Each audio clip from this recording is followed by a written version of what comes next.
Still everywhere.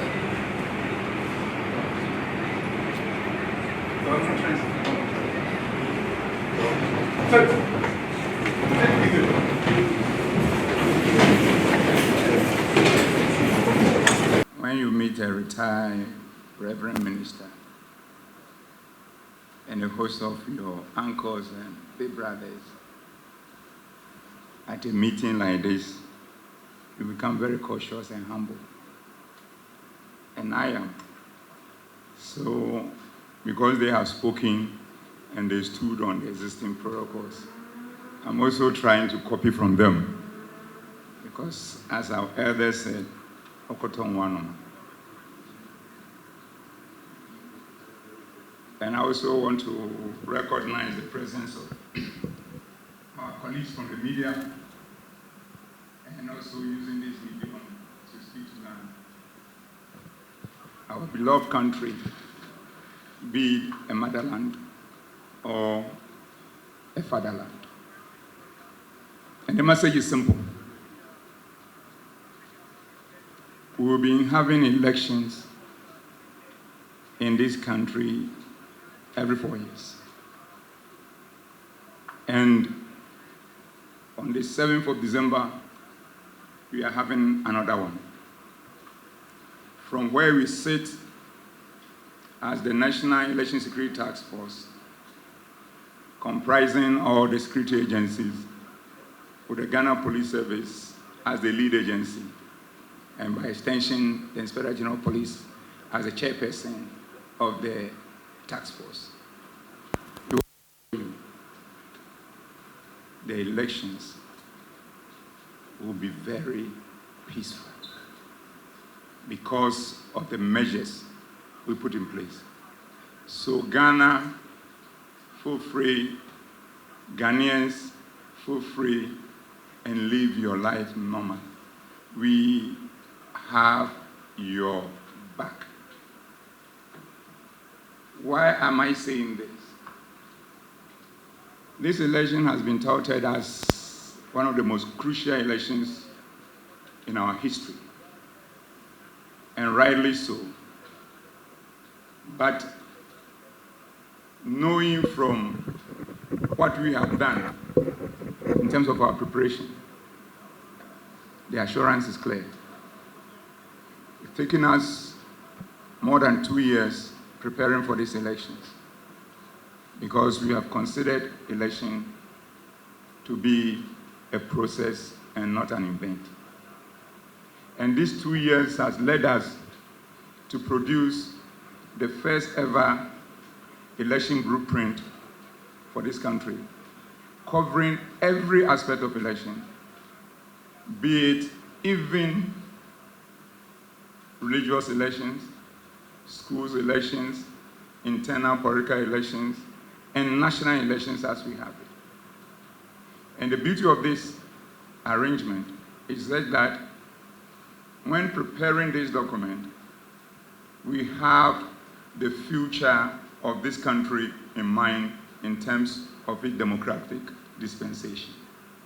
So the document that we have generated for running elections into this country, when we're preparing it, we have 30 years from now in mind. So it's a master blueprint that has come to mainstream election security in this country for the first time, so that it will not be that when election is about to happen, then we start putting ourselves together and try preparing for the election. But we will eat and drink election as if we are breathing in and out air. Because we feel that That is the only way to institutionalize election security within the context of our democratic dispensation in a manner that will inure to our benefit as a country. And this document, since its implementation, you've seen that all the by-elections you have in this country has been very peaceful. You've seen that all other elections, including district assembly elections that we had in this country, has been very peaceful. You have also seen that all the internal elections of all the political parties have also been very peaceful. In addition to that, the instances of pockets of selective violence have also been dealt with in accordance with law, mercilessly in accordance with law, where we go after the people involved, get them arrested and put them before the court. There are a few of them still out there, but we have not stopped looking for them. And they know, but they should know this. For how far can you run? For how long can you hide? Because we will not forget you. Because when we forget you, we give you the opportunity to come back, do the things that you do again. So as long as we have booked you in our records, that you are somebody we are looking for, we will pursue you until we find you. The only thing that will stop us from pursuing you is maybe if the person passes on, then that is the end of the game. Until that, the caution is that we know whom we are looking for. Within the pocket of incident that has happened, the few ones that we've not arrested will come for you, and you will know that rarely we've come for you. Because we will not allow anybody, be it individual or a group, to disturb the peace of this country. Because we don't have a second gun, we have only one gun. So be assured. Now going into this election, you have also seen that the implementation of that blueprint has brought us to a level. This time round, the component we are implementing is the electioneering campaigning component. So you will see that throughout the electioneering campaign, now that you have only 2 weeks into the whole process in terms of the end of the campaign, you yourself as Ghanaians, as media officers and civil society, you are attest to the fact that the whole electioneering campaign has also been very peaceful because of the security arrangement we put in place, because of the way the political parties and their leaders have comported themselves, because of the way Ghanaians, because of our love for our country, have comported ourselves. So the credit goes to all of us. And it is our prayer that from now till the end of the campaigning period, and also during the D-Day and the post-election period, we'll maintain the same momentum or even improve upon it, so that at the end of the day, the elections will pass in a manner, in terms of its peace and security, that has never happened in this country. We, from where we sit as security agencies, we are convinced that is what is going to happen. The elections, in terms of its peace and security, we will work together with you to make it as easy, as simple as ABC. So rest assured, we will engage where we want to engage. We will de-escalate where we want to de-escalate. But when we have to be ruthless in the enforcement of the law, within the context of rule of law, we will stop at nothing. And I repeat, we will engage when we have to engage. We will de-escalate when we want to de-escalate, and that is the best option. But we will enforce the law to the letter when we have to do that, because if that becomes the only option. So Ghanaians should be with us, bear with us, have our back, and for us to confront anybody who wants to take the peace of this country for granted. So be assured. So hoping and being convinced that the campaigning period also will end peacefully, we are now focusing on the D-Day and the post-D-Day activities. With the D-Day, using the same blueprint, the work we've done so far has led to the production of 5,400-page security deployment plan, covering every aspect of security for the elections, inside out. And that's how far we've come. And that nature is also first of its kind in our dispensation, where we have such a comprehensive 5,400 and over page document, making sure that the security of this country, during and beyond the election, is intact. So be assured, we will share an excerpt with leaders of civil society when the media are out And then later in the course of it, from the police side and civil society side, they will come and probably give you what it is consumable from the point of view of security, so that you can also share that with the public. So going forward, we want to assure you that we are ready for these elections, and we will work together with every stakeholder to make it a success.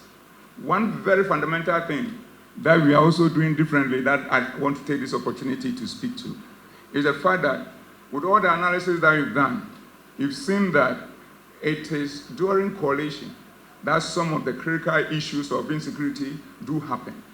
And for that matter, we are currently working with the EC to come out with a standard coalition centers in a way that security will be paramount, such that at the end of the day, these difficulties that we have, where you go to coalition center and it's free for all, where you go to coalition center and so disorganized and everybody wants the attention of the other and we don't know whom to attend to, will stop.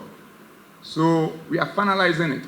But to give you a gist of it, is the fact that most of these coalition centers are going to be in a fence wall environment with a gate, where invitation, where entrance to the place will be by people who are supposed to be there, the media, civil society, observers, party persons, candidates, their agents, and everybody who's supposed to be where he's supposed to be will be the people who have access into the compound of that fence wall environment. Then within that fence wall environment, the facility that will be used also is having an enclosed with doors whereby another set of people who qualify to be there, making sure that everybody who's supposed to be there also there will be the people who will be also allowed to enter there, and together with the media, the party candidates, their agents, observers, everybody, so that the transparency will be there for everybody to know. In effect, it is being handled along the same lines how the national presidential election is collated at the EC office, where all the people who matter at the office, and it's not open in the park, whereby when people feel uncomfortable and they know they are losing, they charge their supporters to do things that affect the law. We are not going to do that this time around. And we invite all the stakeholders to support us, and us means the security agencies and the EC, in actualizing this beautiful concept of ensuring orderliness. Because when you come to the Collation Center, the plan we are working on, you will see that we have provided chairs, the place is set up as the people come from the various polling stations to the Collation Center. When you come, there's a queue from polling station 1, you come, you sit down, the next polling station sit by you in that order, and then the people who are collating will call you in turn in an orderly, well-organized, mature, decent way that project the goodness of the Ghanaian and the black man. So this is what we are going to do. We are still finalizing it. We need your support and getting everybody on board. So in summary, colleagues, uncles and fathers from civil society, media, and Ghanaians, we, the security agencies, we are ready, we're prepared, we do whatever it takes to protect the peace, security of this country. Come with us on that journey for us to make Ghana proud and make Africa proud.